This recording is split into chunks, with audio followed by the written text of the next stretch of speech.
Kanglei pauthang miyeng tabiriba singbu chana tongmuna taramna ukjari ngasisu pauche de yumpham oiba maruoiba pau khara update tawjari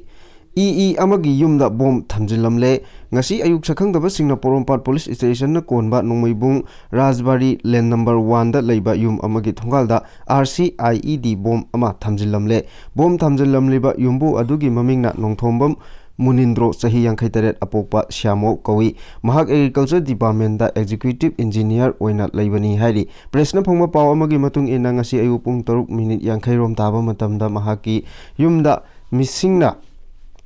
pochak ama yumgi thongal manakta leiramba thengnabadagi Porompat police da paw pi ki paw adu hek phangbaga Porompat police station amadi Manipur police bomb detection and disposal squad ki expert sing laktuna phibam yengsilaba matungda akanba section thorangal loinana ayuk pung nipal minute nifu mari rom tabada IED adu defuse tawki IED mechanism aduda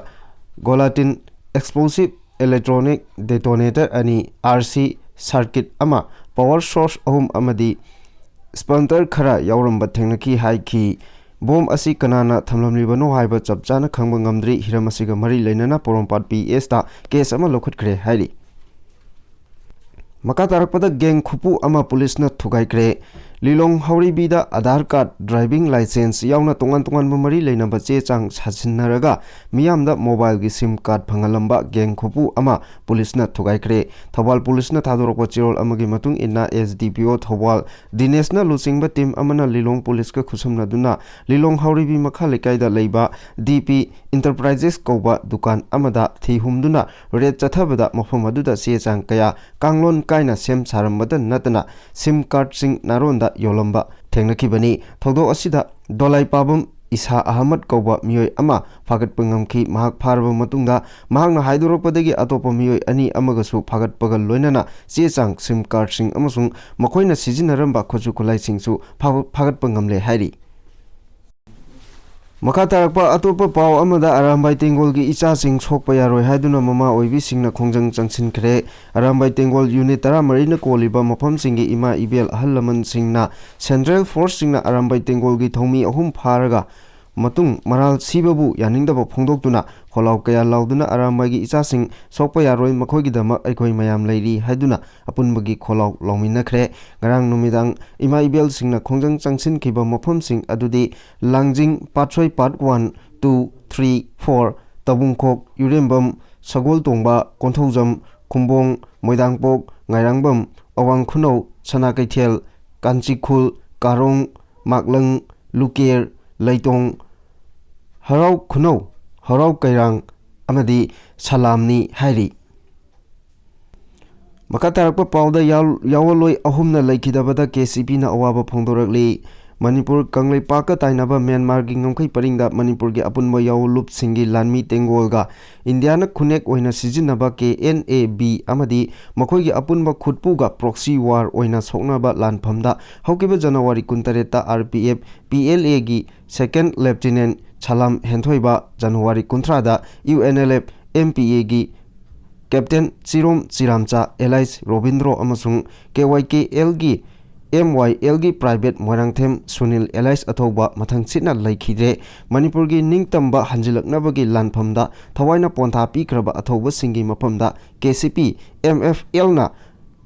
Sabchaba ikai khumnaba pijeri amadi awaba phongdokchari haina lona thingkraba party asigi information and publicity secretary in charge S Mangalna khuyek piduna thadorokpa chirol amana phongdorakli chirol asina makhata na hai athoba sing asina matamgi manung matam chadana laikhidaba asi aikhoigi yawol ihogi achowo mangjaba amani lupki maikeidana atopa luploi amana hekta mahut chinchinbada wagadaba ahangba pham amamam oheuragani laikhidraba singi lupsingi awabada amadi imung manungi kaina saithengda KCP MFL na thamoi sengna saruk yajari ngasi tengnari baleba ki chiraba lanpham asida anobo tengolgi mapangalna yengnababu mapung phana maithiba pikiba athoba sing asigi munaidraba kathokpagi khongchat asi phidamgi liklamni tunglam chatki puwareni hairi Maka tarakpa atopa manaba paw amada pripak pro na yawolgi ikai khumnaba ulakli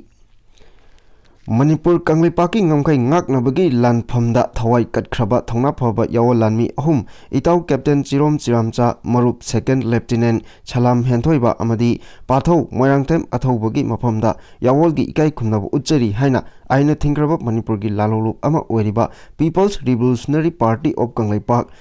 ki Assistant Publicity Secretary ki Thopuriba L Nungsibana Press da Thadoropa Chirol Amana Phongdoragli Chirol Asina Makata na hai Haukiba January 18 Lisingani Konmanga da India gi Longnam Lanmi Amadi Makoigi Khuyek Lanmis Khunek Lanmi Singa Mayong Nabal Lanphamda Hanban Naidana Thongnaga Loinana Yekna Mayong Yaramlaga Nungsiraba Yawo Lanmi Ahumna Thawaina Pontha Pikibani Achangba Kanglaipak Mapari Ahumgi Thongna Lingchenna Atopa Ningtam Lalo Asida Arangba Thawan Michak Ama Oina Mutpa Naidana Ngalauragani Ningtam Lalo Asida Mangjul Thakraba Atova Ahum Asigi Awa Saitheng Phanghoraba Yawolup Sing Imung Manung Amadi Marup Mapiza Singi Awabadasu Party na Thamoi Segna Saruk Yazari Haina Phongdoragli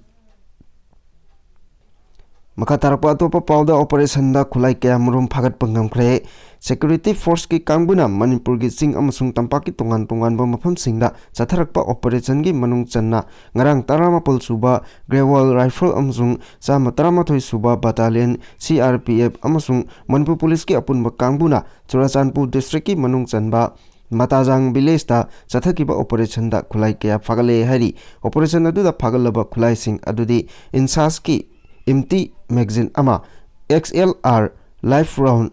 ammunition ama .22 rifle gi life round ammunition ama AK rifle kapthokraba bullet ama fangle hari Makatarpa Pauda Captain Chirom Chiramcha Leiron Chankre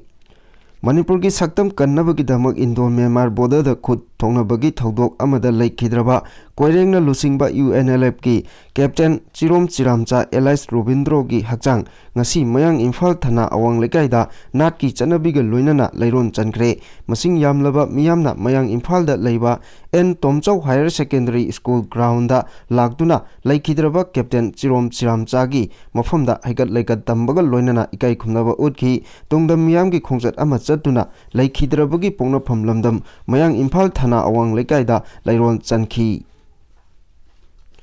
Makha tarakpa pauda editorial kalam dagi machang oiba pau ama lokhatjari madudi Manipur Thugaiba ngamba mi hauzik phaubagi oina poktri Mapal lebak tagi huran lalada changlakpa lamhen tuhenba kanglup ki miyoi kharana sahi lising manga henbagi puwari leijaraba Manipur gi apunbagi saktam thugainaba mamang sahi lising ani kulumdoi gi me ahumda landarakhiba asigi waroisin purakpa ngamdana leiri sahi ama mapung phajilaklaba wathok asi waroisin puraknaba Indian government ki maikei dagi khonari hai adubu waroisin asi karamba matamda karamba mawongda purakadage haibagi matangda kana amatana khangba ngamdana leiri loinana India government ki lusingba singi maikei dagi Manipur gi apunbagi saktam kaidongaida kahelloi haibagi miyamda thajaba wafam sing pibadi laikre nakal amaromda illegal immigrant migrant narco terrorist singna landa asida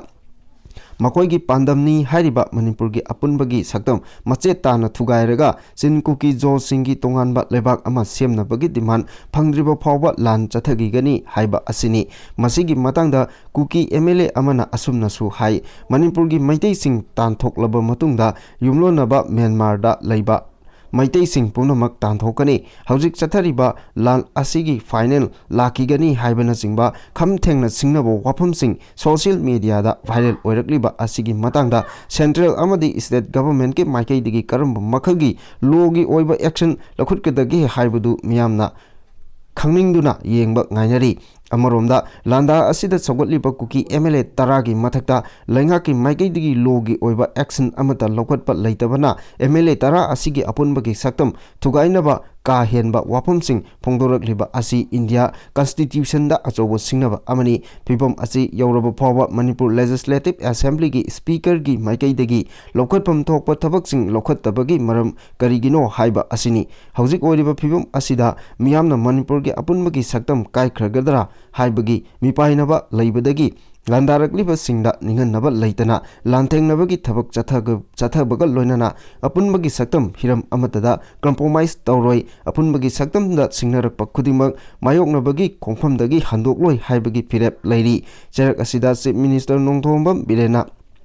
Manipur ge apunbagi saktam kaheloi hauzik phawbagi oina Manipur thugaiba ngamba mioi poktri aikoi masel hunna ngangnabagi mahut aikoi lingjen manasi haiba Thongna pabo wafam phongdokiba asig miyamgi mafamda anoba inot ama piba ngamle Manipur ge apunbagi saktam thugaiba ngamba mioi amata hauzik phawbagi oina poktri haiba wafam asi maribak maramdam nungsibagi ihul adu phongdorakibani haibada haimanba thoklaroi lengak asina apunba saktam gi damak lengdaba firepka loinana singnarakliba khudingmak mayoknaba tarabadi kanglop amatana apunbagi saktam thugaiba ngamloi state asigi MLA humphuna apunbagi saktam ngaknaba achetpa firep loba tarabadi Furup ki saktam da singnaba amadi thugaiba ngamloi haiba khangi Kuki narco terrorist singna apunbagi saktam da singnaragliba asigi mayokta MLA humphuna punna mayoknabagi mahuta Kuki MLA tarana lamhen tuhenba singi lanjangda phongna chogatuna miot kumna leiraga afongba singnaba singi thabak sing lepal leitana chathari nakal amaromdana opposition political party ki lusingba sing MLA sing amadi ruling ki MLA khargi maikei dagisu lenga ki lusingba sindokna ba honabagi thawong sing uba phangdaba nate leba ki luraba tanpham asida political gi oiba phamban lal chathaba haibasi mafam matam chadaba maribak amadi miyam gi khandaba makhoi masagi power painaba honaba asina maram oiraga yeknaba singna kudong chaba lokhinabagi maram ohelibasi laibak thibani miyoi kharagi oijaba phangnaba honabada lebaki apunbagi saktam kai khiba natraga miyambu baligi hameng ohenbada akaiba leite haibagi phamban langi apikhak wakhalon leiba tarabadi madug miyamgi mayokta leiba opportunity ni haina loroidabagi maram leite wa ngangbada kanadaba wa khaktamak khallaga ngangthokpa tamu kanaroidaba wa kaidongaida nganganu matang asida paw loijare roibada amuka hana khurumjari